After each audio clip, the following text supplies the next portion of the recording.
Season 2 of Lego Masters on Fox aired last summer and showed 12 pairs of Lego enthusiasts go head to head in weekly building challenges with unlimited supplies of Lego bricks. I'm Denton Davidson, senior editor for Gold Derby, and I'm joined by showrunner Anthony Dominici and director Rich Kim of Lego Masters. And I just want to start off asking each of you, what was your relationship with Legos before this show? Were you Legos kids? And how did you get involved in this? You want to go ahead, Rich, or you want me to start? Sure. I mean, I can just, I grew up with Legos, so that was my favorite Christmas present every year. I mean, we didn't think back then, we didn't have a lot of money, so it was like that was the big present I would get every Christmas. So I grew up with like the early space station, early space spaceships and castles and all those early sets. I've always loved Lego, and I think my mother was a music teacher. So she's kind of like a creative person, and she always felt that Lego was really good for my hand-eye coordination and to sort of, develop my creativity. So she really pushed them on me, actually. Not pushed them on me, but, she really encouraged me to play with them. She was never like, oh, go do something else, go do sports. She was always like, go ahead, sit with Legos for hours, every day. So yeah, I was a big fan growing up. Yeah, same here. Like one of my earliest memories is building like a little yellow Lego car, and it was like my favorite thing because it was so neat and perfect, and the wheels were just right and all that. So yeah, my whole growing up was very much that, and I loved the ideas of. I loved making my own toys. We did that a lot when I was, I hung out with my grandparents a lot, and they were like Depression era folks. So everything that I did when I was a kid was making my own stuff, and I really enjoyed that. Like we didn't always get all the Star Wars toys and stuff like that. So I really feel that really playing with Lego as a kid really contributed to me being a creative person, a creative producer, and always trying to think in different ways. And like, these are just component parts that can become anything that you could possibly imagine. So it's been a lifelong connection. And then a few years back, it turns out I have a cousin who directed the Lego movie. Phil Lord is my cousin. And, and I was like, wait, this is the craziest thing ever. So cool. And like a few years after he did the first movie, I called him and say, hey, I'm up to do this Lego show. And it's been an awesome ride ever since then. So I guess it's in the family. Well, I didn't realize that there were all these Lego competitions happening with adults until I saw this show. And I was terrible with Legos as a kid. Like I'm not a great builder. I never was. But you don't have to be to enjoy this show. I love it. I'm so intrigued by what these people can do. So what's the casting process like, and in getting prepared for the season? Because that's what's fascinating to me, is just who is on the show, the siblings, and yeah, how do you cast this show? So it's actually a very tough casting process, to be honest. In the first season, we did it all in person, but the second season it was all virtual because of COVID and everything. But we had, everyone submits tapes. We have a casting team that like searches for people through these conventions and, online and through the communities. There's all these Reddit communities and all these different types of online communities of Lego builders. So we really wanted to make sure that we had a very broad representation of people who are on the show, but also of types of builders who are on the show. So there is a really stringent casting process where we have them build essentially live while we're doing it virtually on camera. There's like a 3-hour test and a 4-hour test where they have to build a sphere and do all these different tasks, and like a creative build and sort of a technical build. So we can really make sure that, because the show, although it's compressed into 1 hour of television, these builds last 13, 14 hours, but they don't have time really in advance to prep, or we don't tell them what the challenges are ahead of time. They are literally improvising and making it up on the spot as we go. And to see that live while we're doing it on the show is incredible, how quickly they come up with an idea, how much they know every technique that they can actually pull this off. It's engineering as well as creative building, sculpting, and all this sort of stuff. So it's a really tough casting process, and we were really proud of the cast from the second season because they went through all these processes. And Rich, what's that preparation like for you as a director? How much ahead of time are you aware of what the challenges are, and how do you prepare for those? And what's your process like on any given challenge week? I think like season one, we sort of laid the groundwork. As a director, season one's when you sort of laid the groundwork for the entire show visually, and all the coverage kind of comes from that foundation. So season two, I'm able to, obviously I know the challenges like months ahead or as they get approved by the network. And then I start to, figure out how to block them and shoot them. But really like the foundation's all laid season one. So like we know that we're gonna have explosions every season, or we're gonna have some sort of destruction, and we know that we'll need phantom cameras, or we'll need additional cameras for this or that. So for me, it's like I think that we really, Anthony and I really laid the groundwork season one to figure out just the inner workings of everything. The processes are pretty much the same season two as they were season one. I mean, Anthony threw some loops, threw us for some kind of crazy challenges when it came to the hat challenge. And when it came to the puppet challenge was actually quite difficult to block because we never had done something like that before. Who has ever made Legos out of who has ever made puppets out of Legos? It can only come from the crazy mind of Anthony Dominici. So but yeah, generally it's we just want to. All I want to do every episode is wow the audience and wow the cast in the room at the beginning of the show with some sort of like big moment, some big stagey moment where, where we have a sign drop or we have something appear or something explode from the cast to sort of like give us that top of the episode to really hook the audience, but also to hook the cast in the room. And then, it's really about just making sure I capture every moment of it so that Anthony can build these stories in post, because all the scripts are really written after we're done shooting, so I have to make sure that all the pieces are there for him so he can choose which storyline he wants to follow.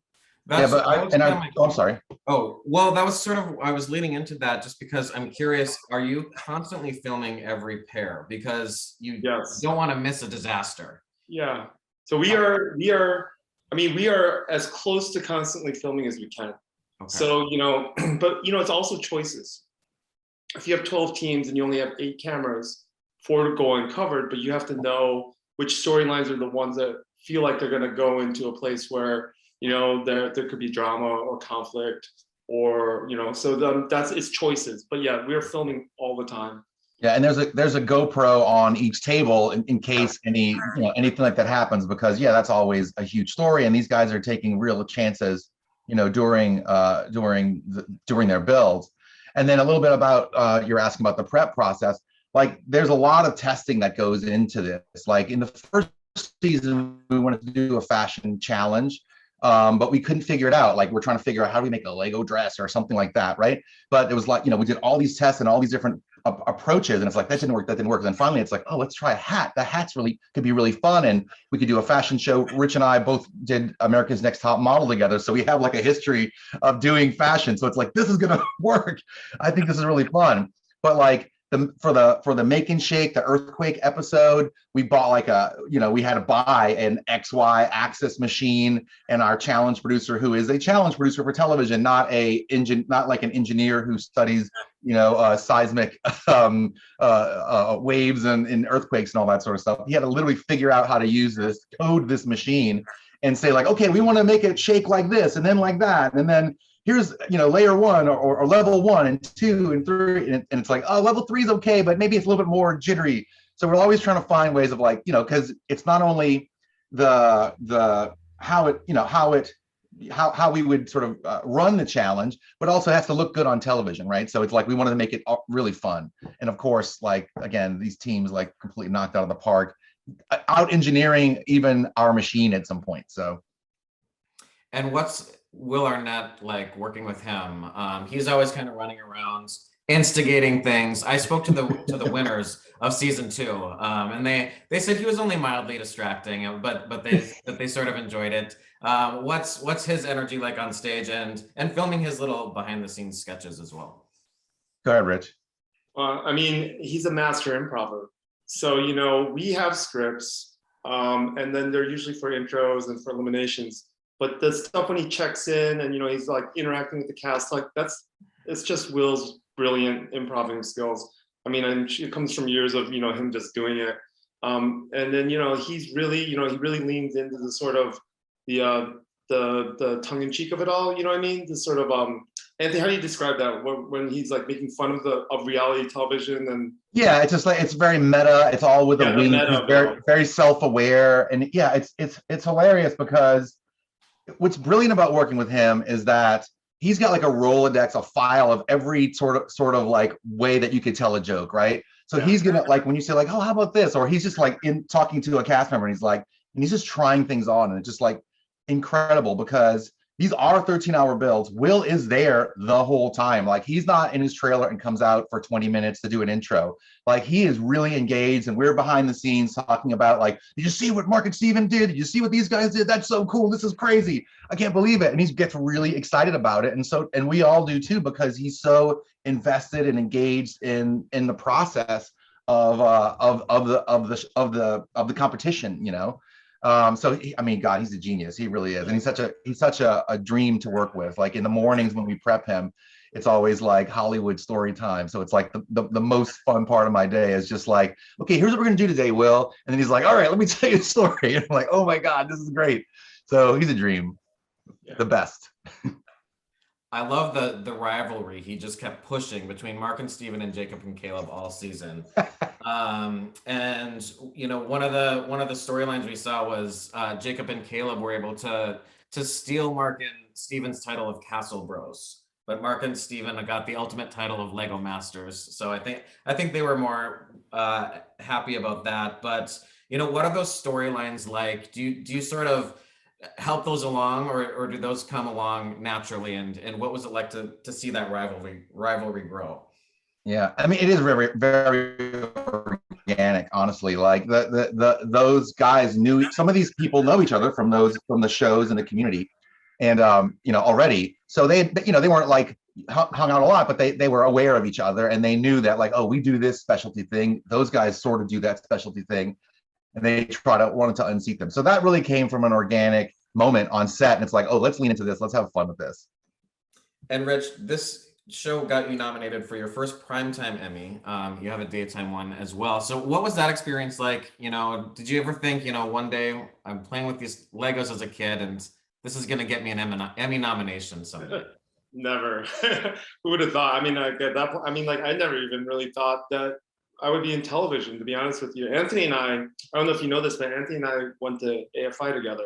So we went to film school together. I think we both thought we'd be making movies and whatever. And then somehow through fate and destiny, you know, we ended up working together basically our entire careers in television. Anthony's the one that pulled me into reality TV because I think out of school, your first job was, or one of your first jobs was the showrunner of The Real World Chicago, and he needed a director, and he called me since we were classmates. So, you know, yeah, I never thought that I would end up, you know, getting an Emmy for, you know, for Lego, but I'm so proud, and I'm very happy and grateful and thankful to end up here. I mean, Lego does feel like sort of a pinnacle of a lot of things coming together in my career, and you know, yeah, I'm really grateful. And Anthony, you're a two-time Emmy winner for The Amazing Race. What were you able to learn from the success of that show and bring into Lego Masters, or just your rich background in reality television? Honestly, it's all storytelling. Like the way I like to look at it is that, you know, I've done dance shows, I've done home building shows, I've done craft building shows, I've done survival shows in the jungles of Fiji. And it's like, yes, there's a sort of, you know, like building the machine, if you will, to like, how do you figure out how to make this thing? And how do I staff a show? There's all this technical sort of behind the scenes, like, how do I make this thing? And how do I not, you know, mess it up, really, you know, like, you know, jungles of Fiji, how do I not kill someone in the jungles, you know? But really it's about like finding finding my own personal connection to the material, but also finding what people are engaging with, right? So as long as they're involved, it's like which we cast them to be involved, and we cast them to love the format and what they're doing there and why they're there. It's really about trying to find a way to tell their story in the most honest way possible. Because you know, like I'm not like a reality producer that likes to manipulate people or doing that sort of stuff. It's like, hey, it's right here for you. You just have to really be observant and draw that out of them, like sort of like encourage, you know, their freedom and encourage them to be as much themselves as they possibly can be, and the story will come out naturally. So whatever genre it is, it's all telling a story, and it's all about people's struggles and finding something that it's like, oh, I can relate to that. I don't build Lego. I built it as a kid, but I don't build it now. But the hard part is not the hard part, but the fun part, I would say, is finding a way to make it so that this journey is universal. Everyone makes the same types of mistakes. Everyone gets overconfident. Everyone is underprepared. Everyone is all that sort of stuff. And it's just a matter of like putting them in a situation like a challenge show or the Jungles of Fiji, where it's like that's going to help draw that stuff out.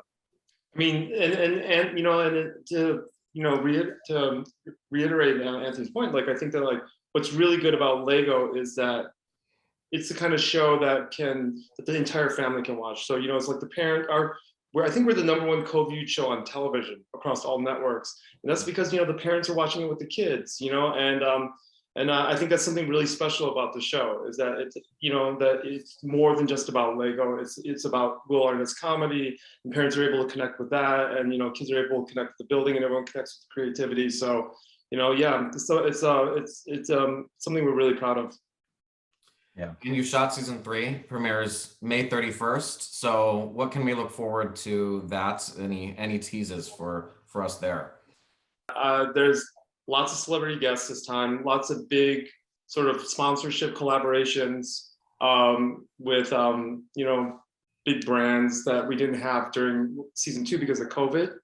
And so now that COVID's lifting, the restrictions are lifting, we're able to start bringing back people. I think season 2, Anthony was a genius in the way that he transformed Will into all these different characters to replace the guest stars. But now this season, there's no more evil Wills. It's really just other guest stars coming in.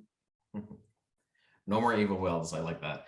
Well, Anthony and Rich, thank you so much for taking time to discuss Lego Masters with us. To our viewers, head over to goldderby.com, make your Emmy predictions, beat our experts, and watch more interviews with top contenders. And look for season 3 of Lego Masters coming to Fox on May 31st. Thank you so much, guys. It was great to chat with you. Thanks, guys. Thanks for watching. Thanks so much.